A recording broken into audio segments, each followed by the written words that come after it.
Hey, it's me again. Welcome to Concordia for English.ca. In this video, we're going to explore the difference between concrete and abstract nouns. A concrete noun is for something you can taste, smell, see, and touch. For example, apple. Well, you can't touch apple, you can taste it, and you can see it. Music. You can hear music. Flower.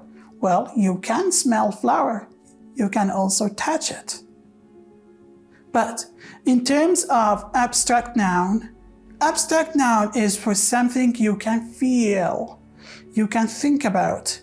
However, you can't touch it, but you know it's real. For example, honesty. Well, you can't touch honesty, but you can feel it and you can think about it. It's same thing with freedom. You can't touch freedom, you can't smell it, but you can think about it, you can feel it. So let's have some more examples to make it simpler for you.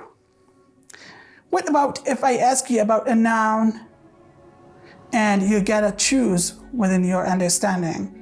What about honey? Is it concrete noun or an abstract noun? Can you taste honey? If yes, that means it's concrete noun. So what about fear?